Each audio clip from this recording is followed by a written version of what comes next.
اب دو مثالیں اللہ تعالیٰ نے بیان کی ہیں بڑی مزیدار منافقین کے بارے میں. پہلی مثال سنیں. مثلہم کمثل الذی استوقد نارا، ان کی مثال اس طرح ہے جیسے کوئی شخص آگ روشن کرے. فلما اضاءت ما حولہ، اور جب ہر چیز روشن ہو جائے اس آگ کی وجہ سے جتنی اس ماحول میں ارد گرد ہے. ذہب اللہ بنورہم، اللہ تعالیٰ ان کی آنکھوں کا نور ہی لے جائے.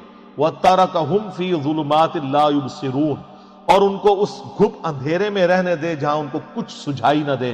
سم بکم عمی فہم لا یرجعون، پھر وہ ایسے لوگ گونگے ہیں، اندھے ہیں اور بہرے ہیں. سمن بہرے ہیں، بکمن گونگے ہیں، عمی اندھے ہیں، فہم لا یرجعون یہ واپس نہیں پلٹ سکتے. یہ مثال ایسے دی کہ پرانے زمانے میں لوگ جنگلوں کا سفر کرتے تھے نا، بڑی مشکل سے لکڑیاں جمع کرتے تھے، رات کے وقت روشنی جلاتے تھے تاکہ کوئی جنگلی جانور حملہ آور نہ ہو. اللہ تعالیٰ نے آگ کا ایسا روب رکھا ہے کہ آگ کہیں جل رہی ہو تو شیر بھی قریب نہیں جاتا، شیر بھی آگ سے ڈرتا ہے، تو وہ اپنی سیکیورٹی کے لیے آگ جلایا کرتے تھے. یا سردیوں کا موسم ہے تو وہ اس سے ہیٹ حاصل کرے، پلس روشنی بھی مل جاتی تھی، اس میں الیکٹریسٹی تو نہیں تھی، تو اسی روشنی میں وہ اپنے باقی کام کر لیتے تھے، کھانا پکانے کا یہ وہ. تو اللہ تعالیٰ فرماتا ہے ان کی مثال اسی طریقے سے ہے کہ اتنی محنت کے ساتھ ایک جنگل میں کوئی آگ جمع کرے، روشنی بھی ہو جائے، سب کچھ نظر آنا شروع ہو جائے، اور عین اس وقت میں اس روشنی سے نفع اٹھانے والے لوگوں کی بینائی ختم ہو جائے، ان کی بصارت چلی جائے، ان کی سننے کی صلاحیت چلی جائے، اندھے ہو جائیں، بہرے ہو جائیں، گونگے ہو جائیں. تو کتنے بدبخت ہیں کہ اب ہر فیسلٹی سامنے موجود تھی، اس سے نفع اٹھانے کی بجائے ان کی اپنی ساری کوالٹیز جاتی رہی. یہی ہوا ہے منافقین کے ساتھ کہ اللہ تعالیٰ نے محمد رسول اللہ صلی اللہ علیہ وآلہ وسلم کے ذریعے توحید کی شمع روشن کی. بالکل جب ہر چیز واضح نظر آ گئی کہ یہ وہی پیغمبر ہیں جن کی نشانیاں تورات اور انجیل کے اندر موجود ہیں، اور عین جب ٹائم آیا کہ یہی یہودی جو تڑی لگایا کرتے تھے اوس اور خزرج کو، یہ اسلام قبول کرتے، اینڈ ٹائم پہ انہوں نے انکار کیا اور اللہ کے عذاب کا کوڑا ان پہ برسا کہ ان کی آنکھوں کی بینائی چلی گئی. اب محمد رسول اللہ صلی اللہ علیہ وآلہ وسلم ایک روشنی کا مینار سامنے موجود ہے، لیکن یہ اتنے بدبخت ہیں کہ ان کی بینائی جا چکی ہے، ان کو دیکھ کے بھی اب ایمان قبول نہیں کریں گے. وہ جو میں نے پہلے آیات پڑھی تھی، وَلَوْ أَنَّنَا نَزَّلْنَا إِلَيْهِمُ الْمَلَائِكَةَ. سر یہ کوئی اللہ تعالیٰ کا تعارف ہوا ہے آپ لوگوں کو؟ یہ کون سا خدا ہے؟ اور یہ پہلے صفحے پہ ہے. یہ نہیں ہے کہ 50 صفحے پڑھنے تو بعد کہتے پہلے میٹھی میٹھی باتیں کریں نا پھر کڑوی باتیں کریں. نہ، میٹھی باتوں سے کبھی بات سمجھ نہیں آتی ہے. دوسری مثال، او کصیب من السماء فیہ ظلمات ورعد، یا پھر ان کی مثال ایسی ہے کہ آسمان سے بادلوں سے می برس رہا ہو، بڑی تیز بارش ہو رہی ہو. فیہ ظلمات ورعد وبرق، اور اس بارش کے موسم کے اندر اندھیرا بھی چھایا ہوا ہو کالے بادلوں کی وجہ سے، اور گرج بھی ہو اور بجلی بھی چمک رہی ہو، یعنی ایک طوفانی موسم ہو. یجعلون اصابعہم فی آذانہم من الصواعق حذر الموت، اور ٹھونستے ہیں یہ لوگ اپنی انگلیاں اپنے کانوں میں کڑک کے باعث موت کے ڈر سے. واللہ محیط بالکافرین، حالانکہ اللہ ایسے کافروں کو گھیرے ہوئے ہیں. یکاد البرق یخطف ابصارہم، قریب ہے کہ بجلی اچک لے ان کی بینائی کو. کلما اضاء لہم مشوا فیہ، جب کبھی وہ بجلی چمکتی ہے تو اس بجلی کی چمک کی وجہ سے وہ روشنی جو آتی ہے اس روشنی میں چلنا شروع کر دیتے ہیں، کیونکہ گپ اندھیرا ہے کالے بادلوں کی وجہ سے، دن کے وقت بھی ہو جاتا ہے رات کے وقت بھی، اس روشنی کے سے تھوڑا سا راستہ نظر آتا ہے تو چلنا شروع کرتے ہیں. وَإِذَا أَظْلَمَ، اور جب وہ اس پہ اندھیرا چاہتا ہے، عَلَيْهِمْ، اس پر، ان پر، قاموا، تو کھڑے ہو جاتے ہیں. وَلَوْ شَاءَ اللَّهُ لَذَهَبَ بِسَمْعِهِمْ وَأَبْصَارِهِمْ، اور اگر اللہ چاہتا تو ان کی سماعت بھی لے جاتا اور ان کی بصارت بھی، کانوں اور آنکھوں سے انہیں محروم کر دیتا. ان اللہ علی کل شیء قدیر، بے شک اللہ تعالی ہر چیز کے اوپر قدرت رکھتا ہے. یہ بڑی امپورٹنٹ مثال ہے. اللہ تعالیٰ نے مثال دی ہے کہ منافقین جو ہے نا وہ دین پہ کنارے کنارے چلتے ہیں. سورہ حج میں بھی آیت ہے کہ یہ کنارے کنارے چلتے ہیں. جس طرح آج کل مسلمانوں کی اکثریت ہے.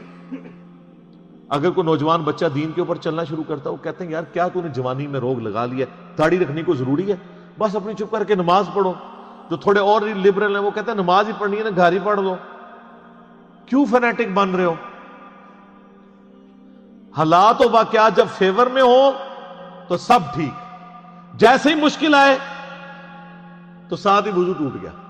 تو منافقین کے بارے میں بھی اللہ تعالیٰ ہمارے ان کی مثال ایسی ہے کہ یہ اللہ تعالیٰ کی طرف سے میہ برس رہا ہے, اللہ کی رحمت کا, نبی الاسلام کی موجودگی ہے, اللہ کی طرف سے وحی آسمان سے نازل ہو رہی ہے. لیکن یہ وحی خالی وحی نہیں آ رہی ہے, اس کے ساتھ پھر جہاد کی اور قتال کی تکلیفیں بھی جڑی ہوئی ہیں, معاشرے کی جو پابندیاں وہ بھی جڑی ہوئی ہیں. باپ کو بیٹے سے الگ ہونا پڑے گا, بھائی کو بھائی سے الگ ہونا پڑے گا. اب یہ منافقین کا حال یہ ہے چونکہ یہ تو دنیا دار ہوتے ہیں, جب ان کے اوپر کوئی مصیبت آتی ہے نا تو ٹھٹک کے کھڑے ہو جاتے ہیں, دین پہ چلنے سے انکار کر دیتے ہیں, اور جب حالات سازگار ہوتے ہیں تو چلنا شروع کر دیتے ہیں. تو یہ مذبذبین بین ذالک, اس کے درمیان یہ اوسیلیٹ کرتے رہتے ہیں. حالات سازگار ہوں تو دین پہ چلیں گے, اور جیسے ہی مشکل وقت آئے گا ٹھٹک کے کھڑے ہو جائیں گے. تو یہی اکثر لوگ کرتے ہیں. یہ دین کے معاملات اب آپ دیکھ لیں, جب دین پہ چلنا آسان ہو تو سارے بڑے خوش ہیں, جب دین کے اوپر چلنا مشکل ہو جائے تو بڑے بڑے ایمان والوں کے بھی وضو ٹوٹ جاتے ہیں. تو منافقین کا بھی یہی حال تھا. وہ آپ آگے چل کے دیکھیں گے, جہاد کے اندر بھاگتے تھے, اور جب کبھی کامیابی ہو جاتی تھی کہتے تھے مال غنیمت میں سے ہمیں بھی حصہ دیں, ہم نے بھی جانا ہی تھا, بس وہ کوئی مجبوری ایسی ہوگی. اور جب کبھی مسلمان شہید ہو جاتے ہیں, جس طرح غزوہ احد کے اندر ہوا, تو پھر اکیلے کہتے ہیں شکر ہے اسی پہلے ہی نہیں نال گئے. یہ سیم کریکٹر آج بھی مسلمانوں کے اندر موجود ہے, دین پہ کنارے کنارے. اور اس میں معذرت کے ساتھ سب سے بڑے مجرم ہمارے ماں باپ ہیں, اور ان کے ماں باپ, اور ان کے ماں باپ جنہوں نے ہمیں بابوں کا دین دیا, کتابوں کا دین نہیں بتایا. اور اس سے بڑے مجرم آج کل کے وہ وائزین ہیں جو آپ کو یہ کہانیاں کراتے ہیں کہ آپ دین پہ چلیں تو انشاءاللہ سارے مسئلے حل ہو جائیں گے. سر یہ قرآن کی کس آیت میں لکھا ہوا ہے دین پہ چلنے سے آپ کے سارے مسئلے حل ہو جائیں گے؟ تو صحابہ کرام کے تو مسئلے کوئی نہیں حل ہوئے, ان کو تو جنگوں کی تکلیفوں سے گزرنا پڑا. ابو عبیدہ ابن جرح جنہوں نے یرموک کے اندر رومن امپائر کو گرایا ہے, وہ تو طاعون کے مرض میں پھوڑوں پورے جسم میں پھوڑے نکلے اور اسی حالت میں دنیا سے وہ گئے ہیں. ان کی تو تکلیفیں کوئی نہیں, ان کو دعائیں نہیں آتی تھی, ان کو وظیفے نہیں آتے تھے. اللہ کے محبوب صلی اللہ علیہ وآلہ وسلم کو اپنی 3 جوان بیٹیاں اپنی زندگی میں دفنانی پڑی. چوتھی کے بارے میں بتا دیا گیا یہ بھی آپ کی وفات کے 6 مہینے کے بعد فوت ہو جائے گی. 4 بیٹے بچپن میں فوت ہو گئے, 2 بیٹیوں کو ایک ہی دن طلاق ہو گئی. تو اللہ کے نبی کی مشکلات کیا دنیاوی آسان ہو گئی تھی؟ صحابہ کرام کی دنیا میں کیا تکلیف آسان ہو گئی تھی؟ تکلیف جھیلنا آسان ہوگا, تکلیفیں کو نہیں ختم ہونی. ایک کنو کاٹ لو گا, وہ آسان اس لیے ہو جائے گا ان اللہ مع الصابرین, اللہ آپ کو صبر کی توفیق دے دے. بس تکلیفیں دور کوئی نہیں ہونی. یہ آپ کو کہانیاں کرا رہے ہیں لوگ, پھر لوگ یہاں رابطہ کرتے ہیں, وہ جی جناب جب سے دین پہ چلے ہیں کاروبار خراب ہو گیا.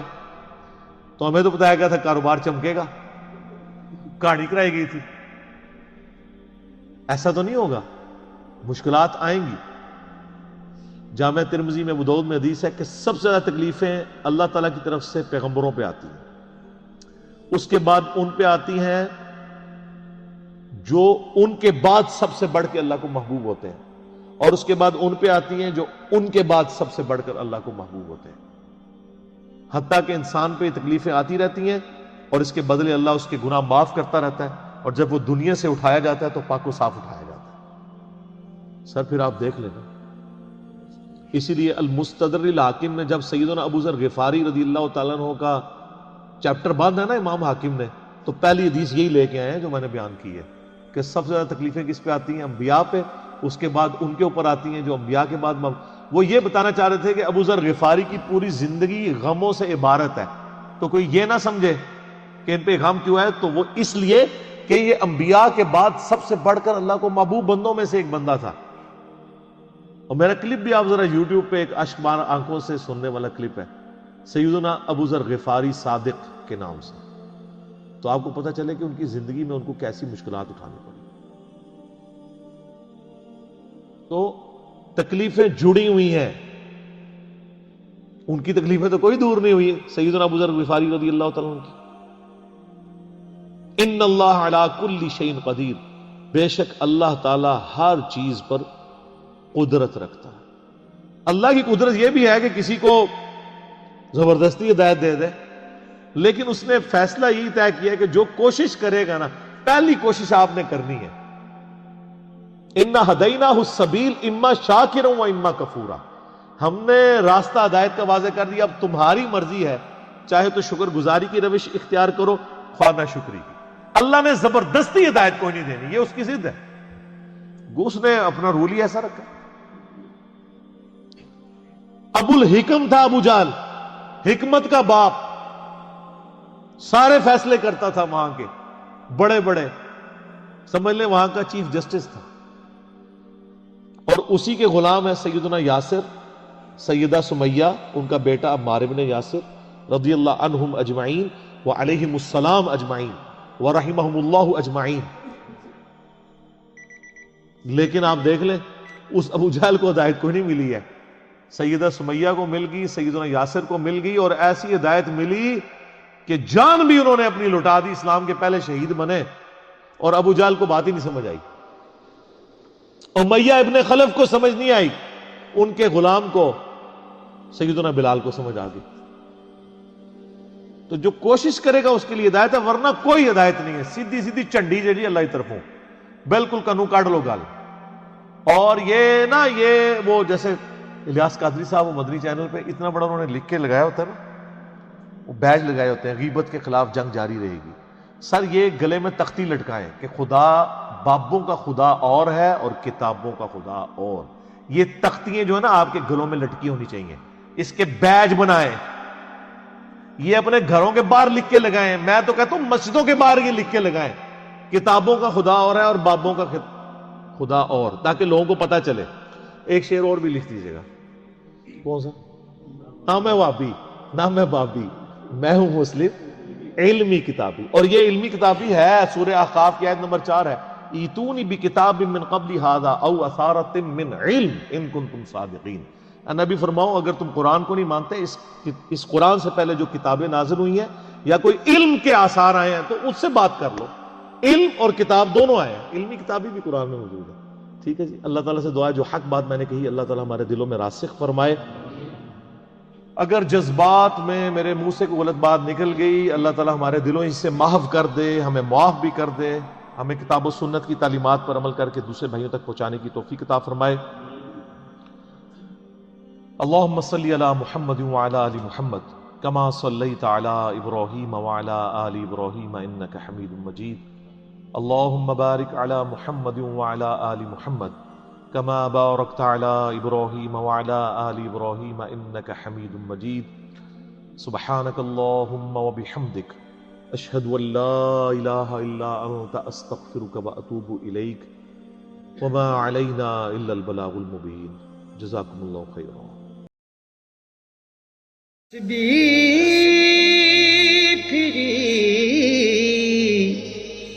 پر دل نہ پھرے ہو